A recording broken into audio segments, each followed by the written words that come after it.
नमस्कार. आपलं स्वागत आहे आयकॉन स्टील प्रस्तुत बिल्ड आयकॉन या उपक्रमामध्ये. आज आम्ही आलो सांगलीमध्ये आणि माझ्यासोबत आहेत आनंदराव माळी सर. त्यांच्याबद्दल सांगायचं म्हणजे तर मागच्या 20-25 वर्षाहून अधिक काळ ते खरं तर या रिअल इस्टेट किंवा कन्स्ट्रक्शन या सेक्टरमध्ये अतिशय उत्तमरित्या काम करतायत. मग त्याच्यामध्ये काही रेसिडेन्शियल बंगलोज असतील, काही अपार्टमेंट असतील, काही कमर्शियल प्रोजेक्ट्स, इंडस्ट्रियल प्रोजेक्ट्स अशा वेगवेगळ्या प्लॅटफॉर्मवर त्यांनी आजपर्यंत काम केलेलं आहे. तर त्यांच्या अनुभवांबद्दल, त्यांच्या या प्रवासाबद्दल एकंदर आपण बिल्ड आयकॉन या प्लॅटफॉर्मवर त्यांच्याशी गप्पा मारणार आहोत. सगळ्यात आधी पहिला प्रश्न मला विचारायला आवडेल ते म्हणजे तुमची शैक्षणिक पार्श्वभूमीबद्दल. म्हणजे तुमची शाळा कुठली होती? तुमचं कॉलेज कुठलं होतं? आणि कन्स्ट्रक्शन या फील्डची आवड किंवा गोडी कुणामुळे लागली? प्रेरणास्थान आपण ज्यांना म्हणतो. तर या फील्डकडे कसं वळालात? ती एक स्टोरी आम्हाला तुमच्याकडनं ऐकायची. काय सांगाल या अच्छा. सगळ्याबद्दल? पहिली ते चौथी वगैरे शिक्षण माझं प्रॅक्टिसिंग स्कूल म्हणून सांगलीतलं जे वकार भागात शाळा होती. तिथं माझं बालपण गेलं शिक्षणाचं. नंतर मग सांगली हायस्कूल आणि त्यानंतर मग GA कॉलेज. म्हणजे आमचा वडिलार्जित व्यवसाय होताच, पण दरम्यान आमची शेतजमिनी होती आणि त्या शेतजमिनीच्या वरती काही शासनाचे निर्बंध येत होते. म्हणजे अर्बन लँड सीलिंग ॲक्ट जो आहे तो त्या ॲक्टमध्ये एका सज्ञान व्यक्तीला अर्धा एकर जमीन आणि बाकीची सगळी एक्सेस लँड शासन जमा करून घेणार. आणि मग शासन घेतल्यानंतर त्याचं ते काय करणार की ज्याच्यामध्ये घर बांधणी योजनेसाठी एक एक्झम्पशन होतं त्या ॲक्टमध्ये आणि कलम 20 खाली जे एक्झम्पशन होतं त्या एक्झम्पशनमध्ये घरं बांधून ज्यांना घराची गरज आहे की अन्न वस्त्र निवारा त्यापैकी एक निवाऱ्याची जी गरज आहे ती निवाऱ्याची गरज जी ज्यातनं भागवली जात होती त्यापैकी एक कलम 20 खाली एक्झम्पशन होतं. आणि मग दरम्यान असा विचार केला की राष्ट्राच्या उभारणीमध्ये ह्या रिअल इस्टेटमधल्या ह्या डेव्हलपमेंटला चांगला स्कोप आहे आणि आपण त्यात काहीतरी करू शकतो. अशा प्रकारे तुम्ही ती इकडे वळाला. प्रेरणा मिळाली त्याच्यात. तर मग पहिल्या प्रोजेक्टची आठवण काय असेलच ऑफकोर्स. तर ती कशी होती? आठवते का? कसा होता पहिला प्रोजेक्ट? काय तेव्हा अडचणी आल्या, समस्या आल्या? कसा पहिला प्रोजेक्ट पूर्ण केला? म्हणजे अर्बन लँड सीलिंग ॲक्ट ॲक्टचा ज्यावेळेला आमच्या घरच्या शेतजमिनीसाठी विषय आला त्यावेळेला साधारण त्याच्यामध्ये 2-3 प्रकारचे ॲक्ट लागू होते की जेणेकरून अर्बन लँड सीलिंग तर होतंच, रिझर्वेशन एक होतं त्या जमिनीवरती आणि कुळ कायदा वगैरे. मग त्याच्यातनं मला घरच्या जमिनीतनंच हे बऱ्यापैकी त्यातनं नॉलेज मिळालं होतं. पण त्या जमिनीमध्ये हे सगळं विक्री करण्याऐवजी आम्ही आमच्या 3 भाऊ ती जमीन थोडीशी आम्ही काही जवळ ठेवून घेतली आणि दरम्यान आमचे जे नातेवाईक आहेत मिरजेला की ज्यांच्याकडे एक 37 गुंठे जमीन होती आणि ती मार्केट प्लेसला होती. पण त्या जमिनीचं बिगरशेती करायचं काम हे माझ्याकडे आलं. म्हणजे माझी मोठ्या बहिणीचे मिस्टर त्यांची जमीन होती ती आणि त्या जमिनीमध्ये एक 17 बंगलो आणि 2 अपार्टमेंट हे 1.5 वर्षात म्हणजे 1.5 वर्षात पूर्ण करून पोजेशन दिले गेले होते. म्हणजे एकमेव कॉन्सन्ट्रेशन मी त्या कामावर केलेलं होतं. असा तो पहिला प्रोजेक्ट होता. आता या काही तांत्रिक मुद्द्यांकडे, ते म्हणजे आता तुम्ही सांगलीसारख्या भागात इतक्या पहिल्यापासून आणि इतक्या वर्षांपासून काम करताय. या क्षेत्रामध्ये अकुशल कामगारांचं प्रमाण पूर्वी होतं आणि आताही आहे. तर अशा अकुशल कामगारांबरोबर काम करणं हे कितपत धोकादायक आहे असं तुम्हाला वाटतं? आणि तुम्ही कशी ती परिस्थिती हाताळता साईटवर? अकुशल कामगारांच्यामुळं थोडंसं कामाची क्वालिटी राहत नाही किंवा जे स्ट्रक्चरच्या दृष्टीने बघितलं तर कुशल कामगारांचीच गरज आहे त्या ठिकाणी आणि त्यांच्याकडूनच काम करून घेणं जास्त सेफ राहू शकतं. ओके. दुसरा मुद्दा आहे तो म्हणजे तुम्ही आता रेसिडेन्शियल प्रोजेक्टमध्ये बरंच काम केलंय, बंगलोजमध्ये इंडिव्हिज्युअल. तर बऱ्याचदा कस्टमरकडनं तुम्हाला एक वाक्य कदाचित ऐकायला मिळालं असेल, ते म्हणजे की आमचं बजेट थोडं कमी आहे किंवा इतक्याच बजेटमध्ये आता आम्हाला बसवून द्या हे घर. तर अशा वेळेला बजेट आणि दर्जा या दोन्हीचा समतोल मग तुम्ही कसा साधता? एक म्हणजे लँड कॉस्ट हा सगळ्यात मोठा फॅक्टर आहे त्याच्यामध्ये. कन्स्ट्रक्शनमध्ये थोडे स्टेप असू शकतात. म्हणजे हाय क्लास क्वालिटीचं कामकाज हे मोठ्या शहरामध्ये खूप चालू शकतं. पण आपल्या लहान सिटीमध्ये मात्र इको फ्रेंडली घरं बांधणं त्याला प्राधान्य दिलं गेलं पाहिजे असं माझं. ओके. दुसरं कन्स्ट्रक्शनमध्ये प्लॅन ही स्टेज अतिशय महत्त्वाची आहे. तर प्लॅनिंगचं तुमच्या दृष्टीनं काय महत्त्व आहे आणि तुम्ही कसं प्लॅनवर काम करता? प्लॅनच्या बाबतीत तसा मी नॉन टेक्निकल. परंतु ह्या क्षेत्रामध्ये जे एक्सपर्ट असलेले किंवा मला जे अपेक्षित आहे म्हणजे नॉन टेक्निकल असून सुद्धा मला जे अपेक्षित आहे ते ज्यांच्याकडून मला सर्व्हिस मिळू शकते अशा आर्किटेक्ट किंवा इंजिनियर त्यांच्याकडून मी हे प्लॅन तयार करून घेतो. बरोबर. वेळोवेळी मग त्यांच्याकडनं काय सुधारणा झाल्या तर मग अन्यथा इतरांच्याकडून. पुढचा प्रश्न जरा या सगळ्यापेक्षा वेगळा आहे. तो म्हणजे असं आहे की तुम्ही इथले मूळचे आहात, इतके वर्ष आता काम करताय. जसं तुम्ही हे क्षेत्र बघितलेलं आहे तसं तुम्ही सांगली जिल्ह्याचा पण एक प्रवास बघितलेला आहे. हो. त्या अनुषंगाने हा प्रश्न आहे. ते म्हणजे सांगली जिल्ह्याच्या विकासाचं व्हिजन असं जर एक तुम्हाला रिअल इस्टेट मधल्या तुम्ही इतके वर्ष काम करता व्यावसायिक उद्योजक म्हणून जर विचारलं तर तुमच्या डोळ्यासमोर कुठले मुद्दे येतात ज्या क्षेत्रांवर आता खरं तर काम करण्याची गरज आहे? जर सांगली जिल्ह्याला आता पुढचा एक सर्वांगीण विकास करायचा असेल तर ती क्षेत्र कुठली असेल, सेक्टर कुठले आहेत ते? जिल्ह्याच्या विकासासाठी म्हणण्यापेक्षा एक जे प्लॅनिंग आहे, म्हणजे आता सांगली शहराचं उदाहरण जर घेतलं तर 1978 साली वगैरे पहिला डीपी प्लॅन झालाय सांगली शहराचा. तसा वेगवेगळ्या शहरांचे डीपी प्लॅन हे नगर रचना विभागाकडनं दर 10 वर्षानं केलेच पाहिजेत असा एक नियम आहे. परंतु दर 10 वर्षांनी ते झालेले नाही आहेत प्लॅन, आणि ज्याच्यामुळं मग लोकांची घरांची जी गरज आहे ती गरज मग शेती असलेल्या विभागामध्ये जिथं प्लॅनिंग नाही, जिथं रस्त्यांचं नियोजन नाही, मग जिथं कुठं जागा मिळते तिथं तो गरजू माणूस 4 भिंती बांधून घर बांधून राहतो. आणि मग त्याच्यातनं ज्या अडचणी निर्माण होत गेल्या की ज्याच्यामुळं वेळोवेळी हे डीपी प्लॅन शासनाकडनं झालेले नाहीत, आखणी झालेली नाही, अंमलात आलेले नाहीत, आणि त्याच्यामुळं निष्कारण मग गुंठेवारी सारखा विषय हा आपल्या ह्या सांगली जिल्ह्याच्या ठिकाणी बऱ्यापैकी हे गुंठेवारी वाढत चाललेली आहे. आणि निष्कारण मग गुंठेवारी ऍक्ट आणायची वेळ आली.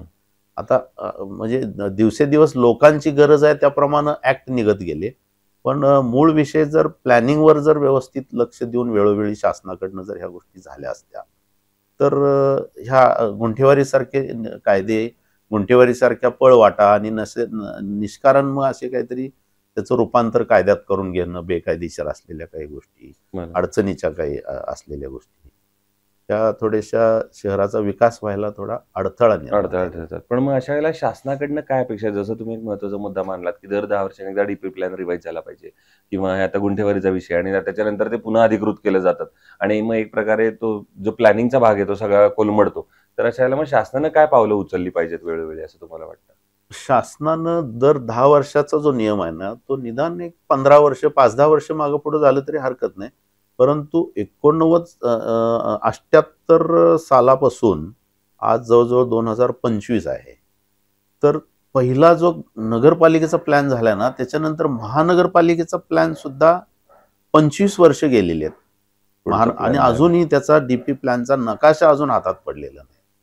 म्हणजे शासनाकडं इतकं दुर्लक्ष आहे शासनाचं या सगळ्या गरजेच्या प्लॅनिंगकडं, इतकं दुर्लक्ष आहे की एक उदाहरण द्यायचं तर सध्याचे जे कॅबिनेट मिनिस्टर आहेत त्यांच्याकडे सलग 10 वर्ष हे खातं आहे नगर विकास.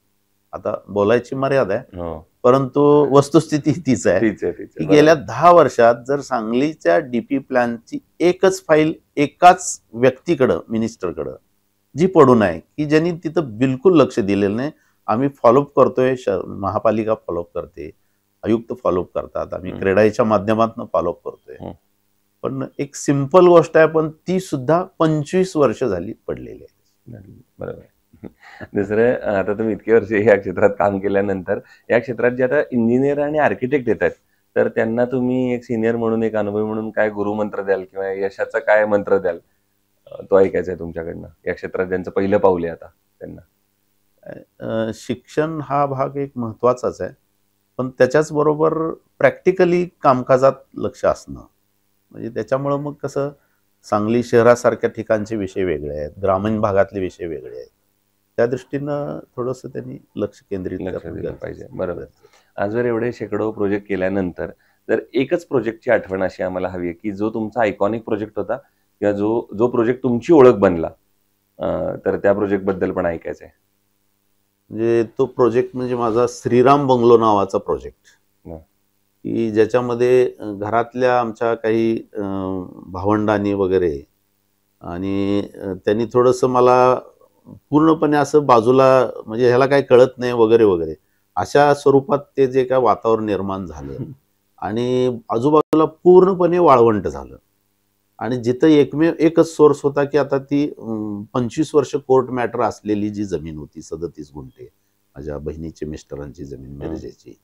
आणि त्याच्यापूर्वी कसं हे अर्बन लँड सिलिंग ऍक्टमुळं घरच्या जमिनीचा अनुभव आलेला होता आणि त्या अनुभवातून ते 37 गुंठे जमिनीमध्ये 17 बंगल्यांचं प्लॅन आणि 2 अपार्टमेंटचं प्लॅनिंग हे माझ्यासारख्या नॉन टेक्निकल आणि त्या क्षेत्रातला कन्स्ट्रक्शन क्षेत्रातला अनुभव नसलेल्या व्यक्तीला 1.5 वर्षात म्हणजे 17 बंगले बांधून मुदतपूर्व बांधून पोझिशन दिलेला जो आयकॉनिक प्रोजेक्ट म्हणता येईल मला, आणि जवळजवळ शून्यातनं उभा केलेला प्रोजेक्ट म्हणता येईल त्या प्रोजेक्ट. हा झाला एक आयकॉनिक प्रोजेक्ट. पण अर्थात जेव्हा माणूस यशाच्या मार्गावर चालत असतो तेव्हा काटेही तेवढेच असतात. त्यामुळे असा एखादा प्रोजेक्ट की ज्याच्यात काहीतरी अडचणी आल्या, प्रॉब्लेम्स आले आणि त्या आव्हानावर तुम्ही कशी मात केली, असा एखादा प्रसंग आठवतोय का? असा प्रसंग म्हणजे त्यानंतरचा दुसरा प्रोजेक्ट म्हणजेच श्री गणेश विलेज, म्हणजे सांगली करमाळा मिरजेत जे आता माझा प्रोजेक्ट बऱ्यापैकी पूर्ण झालाय. तर त्या प्रोजेक्ट बद्दल मला हे सांगायला जास्त आवडेल की जमीन खरेदी करत असताना जवळजवळ 100% बँकेचं लोन घ्यावं लागलं मला. म्हणजे 100% बँकेच्या लोन मधनं जमीन खरेदी केली.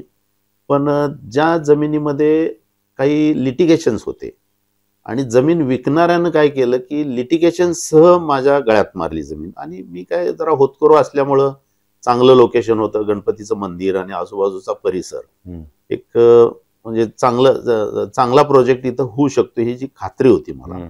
आणि 100% जरी कर्ज घेतलं असलं बँकेचं तरी पहिली शिदोरी जी होती आयकॉनिक प्रोजेक्टची श्रीराम बंगलोची, त्या श्रीराम बंगलोनं मला असा हात दिला होता की शून्यातनं जी विश्व उभा केल्यासारखा माझा अनुभव झाला होता. त्याच्यामुळं त्याचं माझा एक दृष्टिकोन त्याबद्दल वेगळाच होता. पण त्या लिटिगेशनमुळं जवळजवळ 1.5 वर्ष म्हणजे 100% बँकेचं कर्ज घेऊन सुद्धा ऑक्सिजनवर होतो मी. 1.5 वर्ष ऑक्सिजनवर. कारण त्याच्यामधले एक प्रॉब्लेम असा होता की तो प्रॉब्लेम कुणाला सांगून उपयोग नव्हता आणि तो मला सोडवावा लागणार होता. त्याच्यासाठी मौन पाळून 1.5 वर्षात मी त्या संबंधित जमीनधारकांच्या पैकी जे कोण वारस होते किंवा ज्यांची काही नावं होती त्यांना शोधून, त्यांची घरं अगदी साधी घरं होती, साधे लोक होते, पण त्यांच्याकडे तेवढ्याच प्रामाणिकपणानं मी त्यांच्याकडे जाऊन त्यांना हे समजून पटवून सांगितल्यानंतर त्यांनी सगळ्यांनी मला सहकार्य केलं. आणि 1.5 वर्षानंतर मी त्यातनं पूर्णपणे सुरक्षितरित्या बाहेर पडलो. त्यामध्ये पण माझ्या ते हेच अनुभव असतात आणि जे पुरत असतात पुढच्या येणाऱ्या प्रोजेक्टसाठी. दुसरं म्हणजे कन्स्ट्रक्शन मध्ये स्टील जेव्हा निवडायची वेळ येते तेव्हा तुम्ही काय पॅरामीटर्स बघता आणि मग ठरवता की हे स्टील चांगलं आहे, हे वापरलं पाहिजे? तर ते पॅरामीटर्स किंवा गुणवैशिष्ट्य काय आहेत स्टीलची?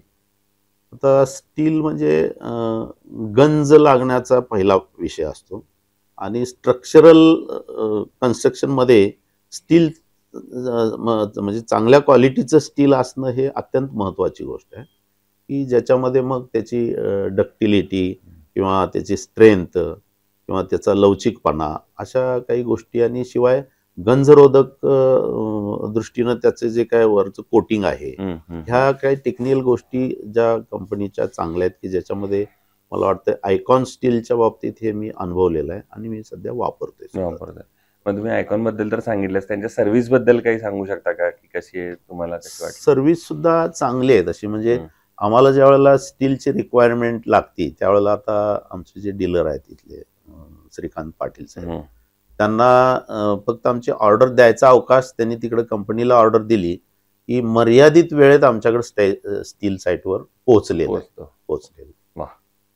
तो हे होते इंजिनियर आनंदराव माळी सर. आणि मी जसं सुरुवातीला पण म्हणलं इंटरव्ह्यूच्या की इतक्या प्रोजेक्ट्सवर आणि इतके वर्ष सलग एखादी व्यक्ती जेव्हा काम करत असते तेव्हा त्यांच्याकडे या अनुभवाची शिदोरी पण असते, सांगण्यासारखे खूप मुद्दे असतात.